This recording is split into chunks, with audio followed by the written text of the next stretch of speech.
చెంబ పిల్లల గదిలోకి వెళ్ళి చూడగా అక్కడ ఆరు ఎక్కడా కూడా ఉండదు. వెంటనే చెంబ బయటికి వచ్చేస్తుంది. ఏంటి దొరికేసిందా, బయటికి వచ్చేసావేంటి అని మనోహరి అడగటంతో, లేదు పిల్లల గదిలో అది లేదు అని చెంబ చెప్పటంతో, అయితే ఇప్పుడు నువ్వు వెళ్ళిపో, మళ్ళీ ఎవరైనా లేస్తే ప్రాబ్లం అయిపోతుంది, ఏదైనా ఉంటే ఉదయం చూసుకుందాం అని మనోహరి అంటే, లేదు నేను ఆ ఆత్మ ఎక్కడ ఉందో ఇప్పుడే కనిపెట్టి పట్టుకు వెళ్ళిపోతాను అని తన మంత్రదండంతో దివ్య దృష్టితో చూస్తూ ఉంటుంది. అప్పుడే మనోహరి గది దగ్గరికి వస్తుంది. ఇదిగో ఆత్మ ఈ గదిలోనే ఉంది అని చెంబా చెప్పటంతో, అది నా గది అని మనోహరి చెప్తుంది. నేను లోపలికి వెళ్ళి పట్టుకు వస్తాను అని చెంబా, ఇక్కడే ఉన్నావు కదా, ఎక్కడా ఎక్కడా అంటూ ఆరు దాక్కున్న చోటికి వచ్చి చూస్తుంది. అయితే అక్కడ ఆరు ఉండదు.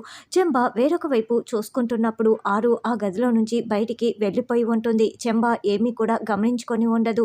మళ్ళీ చెంబ బయటికి రాగానే, ఏంటి ఈ గదిలో కూడా లేదా, మరి అది ఎక్కడ ఉన్నట్లు అని మనోహరి చాలా కంగారు పడుతూ ఉంటుంది. అప్పుడే డోర్ తీసిన సౌండ్ వినపడడంతో, అదేంటి ఎవరో లేచినట్లు ఉన్నారు, వెళ్ళి చూద్దాం పదా అని మనోహరి అంటుంది.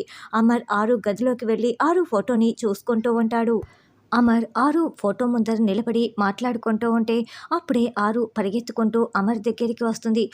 ఆరు, నువ్వు బాగానే ఉన్నావు కదా, నాకెందుకో మనసంతా కూడా అలజడిగా ఉంది, నీకేదో జరిగిపోతోందని అనిపిస్తోంది, అందుకే ఇలా లేచి వచ్చాను అని అమర్ చెప్పుకుంటూ ఉంటే, ఏమండి నేను బాగోలేనండి, నన్ను ఏదో ఒక దుష్టశక్తి వచ్చి బంధించి తీసుకువెళ్ళడానికి ప్రయత్నిస్తోందండి అని ఆరు కంగారు పడుతూ చెప్పుకుంటూ ఉంటుంది. ఆరు, నువ్వేం మాట్లాడినా కూడా నాకు వినపడదు కదా ఆరు, నాకేమీ అర్థమవుదు, ఏ స్వామీజీ వచ్చినా కూడా నువ్వు ఈ ఇంట్లోనే ఈ ఇంటి చుట్టుపక్కల తిరుగుతూ ఉన్నావని చెప్తున్నప్పుడు, నువ్వు దూరం నుంచి మమ్మల్ని చూసుకుంటూ బాధపడుతున్నావో సంతోషపడుతున్నావో ఏమీ అర్థం కాక నేను ఎంత సతమతం అవుతున్నానో, అయినా మాతో సంతోషంగా గడపవలసిన నువ్వు ఎక్కడో దూరం నుంచి చూసుకోవటం ఏంటి ఆరు అని అమర్ బాధపడుతూ ఉంటాడు. అప్పుడే చెంబ గది బయట నిలబడి ఆత్మని చూసుకుంటూ ఉంటుంది. ఏమండి ఆ దుష్టశక్తి వచ్చేసిందండి, నన్ను బంధిస్తుందండి, కాపాడండి అని ఆరు వేడుకుంటూ ఉంటే, అమరేమో ఆరు ఫోటోపై చేయి పెట్టి తడుముకొని చూసుకుంటూ ఉంటాడు. అప్పుడే మనోహరి చెంబ దగ్గరికి వచ్చి, అమరేంటి ఈ సమయంలో ఆరు గది ఓపెన్ చేసి ఫోటో చూసుకుంటున్నాడు, నువ్వేంటి చెంబా ఇక్కడ ఉన్నావు అని అడగటంతో, నేనే కాదు అదిగో ఆ ఆత్మ కూడా అక్కడే ఉంది, నేను ఇప్పుడు బంధించేస్తాను అని చెంబా చెప్తుంటే, అయ్యో అమరు ఉన్నాడు జాగ్రత్త అని మనోహరి కంగారు పడుతూ ఉంటే, గుప్తా గారు దూరం నుంచి ఇదంతా చూసుకుంటూ ఉంటారు. అప్పుడే చెంబా తన శక్తిని ఆరు పైకి ప్రయోగిస్తుంది. అయితే ఆ శక్తి కాస్త మళ్ళీ చెంబా దగ్గర వెనక్కి వచ్చేస్తుంది. ఏంటి ఆ శక్తి నన్నేమీ చేయలేదే అని ఆరు షాకింగ్గా చూస్తూ ఉంటే, ఏమైందని మనోహరి ప్రశ్నిస్తూ ఉంటుంది. నా శక్తి పనిచేయటం లేదు, నా శక్తికి ఏదో శక్తి అడ్డు వస్తోంది అని మళ్ళీ తన దివ్య దృష్టితో చూసి, ఆ ఫోటో దగ్గర ఉన్న పువ్వుల వల్లే నేను ఆ ఆత్మని బంధించలేకపోతున్నాను, వెళ్ళు నువ్వు అతగాడి దగ్గరికి వెళ్ళి అతగాడిని ఏదో ఒక విధంగా మాటల్లో పెట్టి ఆ పువ్వుల్ని తీసివేయి, నేను ఆ ఆత్మని బంధించేస్తాను అని చెంబా చెప్తోంది.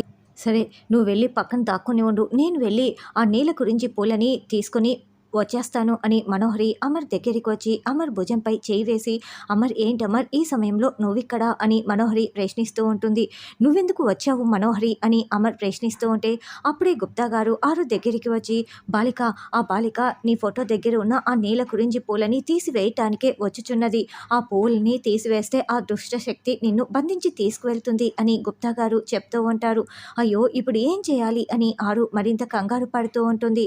అంటే అమర్ ఏదో సౌండ్ వస్తే నేను లేచి ఇలా వచ్చాను, నువ్వేంటి అమర్ ఇక్కడున్నావు, సరే నువ్వు వెళ్ళు నేను చూసుకుంటాను అని మనోహరి అంటే, పర్వాలేదు మనోహరి నువ్వే వెళ్ళు అని అమర్ అంటాడు. లేదమర్ నువ్వు వెళ్ళు, ఏదో బాధలో ఉన్నట్లున్నావు అని మనోహరి చెప్పడంతో, అలాగేనంటూ అమర్ వెళ్ళిపోతూ ఉంటే, అయ్యో ఏమండి వెళ్ళకండి అని ఆరు మరింత టెన్షన్ పడుతూ ఉంటుంది. ఇదిగో ఈ మనోహరి ఆ పువ్వుల్ని తీసుకువస్తుంది, నేను ఆత్మని బంధించి రణవీరుడి కోరికని తీర్చేస్తాను అని చెంబ దాక్కుని చాలా చాలా సంతోషపడుతూ ఉంటుంది. అమర్ వెళ్ళగానే మనోహరి పువ్వుల్ని తీస్తూ ఉంటుంది. ప్లీజ్ మనోహరి తీయకు మనోహరి అని ఆరు వేడుకుంటూ ఉంటుంది. అయితే అమర్ వెనక్కి వచ్చి, మనోహరి ఆ లాక్ తీసుకో, నేను తాళం వేసేస్తాను, నువ్వు కూడా వచ్చేసే అని పిలవటంతో, లేదులే అమర్ నువ్వు వెళ్ళు, నేను వేసి తీసుకొస్తాను కదా అని మనోహరి అంటుంది. పర్వాలేదు మనోహరి ముందు ఆ తాళం ఇవ్వు అని చెప్పడంతో ఇక మనోహరి చేసేదేమీ లేక తాళం ఇచ్చేస్తుంది. అలా అమరే తాళం వేసుకొని అక్కడి నుంచి వెళ్ళిపోతాడు. బాలిక ఈ సమయంలో నీ పతిదేవుడే నిన్ను కాపాడాడు అని గుప్తా గారు చెప్పటంతో ఆరు చాలా సంతోషపడుతూ ఉంటుంది.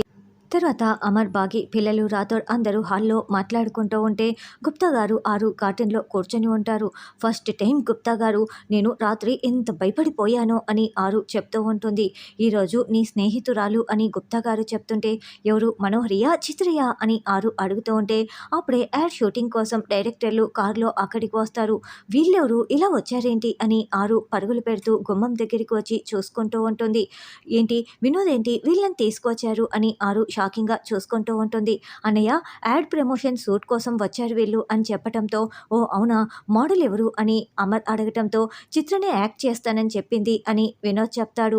ఎవరైనా ప్రొఫెషనల్ మోడల్ని చూసుకోవచ్చు కదా, చిత్రకి యాక్టింగ్ రాదు కదా అని అమర్ అంటే, తను కొంచెం ఇంట్రెస్టింగ్గా ఉందన్నయ్య, అందుకే ఒప్పుకోవాల్సి వచ్చింది అని వినోద్ అంటాడు. బాగి అందరికీ కాఫీలు ఇస్తుంది. సార్, మేడం గారు వస్తే మొదలు పెడదామా షూటింగ్ అని డైరెక్టర్ చెప్పటంతో, నేను వెళ్ళి తీసుకొస్తానని వినోద్ వెళ్తాడు. ఈరోజు మనం స్కూల్ ఎగ్గొడదామా అని అంజు అడగటంతో, లేదే, కాసేపు చూసి కావాలంటే తర్వాత స్కూల్కు వెళ్దాం అని అమ్ము చెప్తుంది. మనోహరి దగ్గరుండి చిత్రని రెడీ చేస్తూ ఉంటుంది.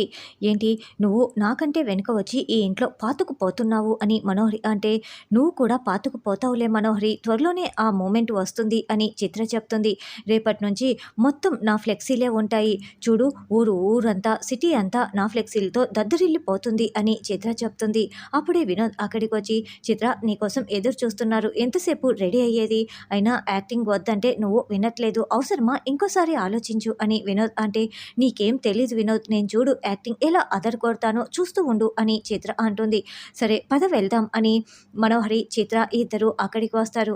ఇక ఎక్విప్మెంట్ మొత్తం కూడా షూటింగ్ కోసం డైరెక్టర్ వాళ్ళు రెడీ చేసుకొని ఉంటే, పిల్లలు బాగి ఎప్పుడెప్పుడు షూటింగ్ మొదలవుతుందా అని బాగి అయితే మరింత ఎదురు చూస్తూ ఉంటుంది. చూసావా బాలిక, నీ స్నేహితురాలు ఎంత అందంగా తయారవుచున్నదో అని గుప్తా గారు అనడంతో, అదేంటి అందంగా ఉండేది, అది ఎంత మేకప్ వేసుకున్నా కూడా గంగిరెద్దులాగానే ఉంటుంది, అదే నా చెల్లి బాగి అయితే ఎంత అందంగా ఉంటుందో అని ఆరు అనడంతో, అదే నువ్వు అయితే ఇంకా అందంగా ఉంటావు కదా బాలిక అని గుప్తా గారు అంటారు. కానీ అంత అదృష్టం నాకెక్కడి నుంచి వచ్చింది, నా ఆయుష్ని మీరు తీసుకువెళ్ళిపోయారు కదా అని ఆరు అరుస్తూ ఉంటే, అయినా అది మా తప్పిదం కాదు, అది నీ లలాట లిఖితం బాలిక అని గుప్తా గారు చెప్తారు. ఆ! మీరు ఇదొక్కటి ఎప్పుడూ చెప్తూ ఉంటారులే. ఇంకాసేపట్లో షూటింగ్ మొదలవుతుంది. ఆ చిత్ర ఎలా నటిస్తుందో ఏంటో అని ఆరు మరింత ఆతృతగా కిటికీలో నుంచి తొంగి చూసుకుంటూ ఉంటుంది. మొత్తానికి మన ఇంట్లో షూటింగ్ జరుగుతోందనమాట అని అంజు చాలా సంతోషపడుతూ ఉంటే, అబ్బా కాసేపు అరవకుండా చూడవే, కాసేపట్లో మొదలవుతుంది కదా, ఎందుకు మరి అంత టెన్షన్ పడుతున్నావు అని అమ్ము చెప్తూ ఉంటుంది. అప్పుడే చిత్ర రావడంతో, మేడం మొదలు పెడదామా, సరే వాకింగ్ స్టైల్ చూపించండి, అలా అలా నడుస్తూ రండి అని మొత్తం డైరెక్షన్స్ ఇస్తూ ఉంటారు. అలా చిత్ర ఎంత నడుస్తున్నా కూడా, మేడం బాగోలేదు madam, one more take madam అని డైరెక్టర్ మాటి మాటికి చెప్తూ ఉంటారు. చిత్ర ఆ యాడ్కి సరిగ్గా సెట్ అవ్వలేదని అక్కడున్న డైరెక్టర్లు బాగీని రేపటి ఎపిసోడ్లో యాక్ట్ చేయమని బతిమలాడుతూ ఉంటారు.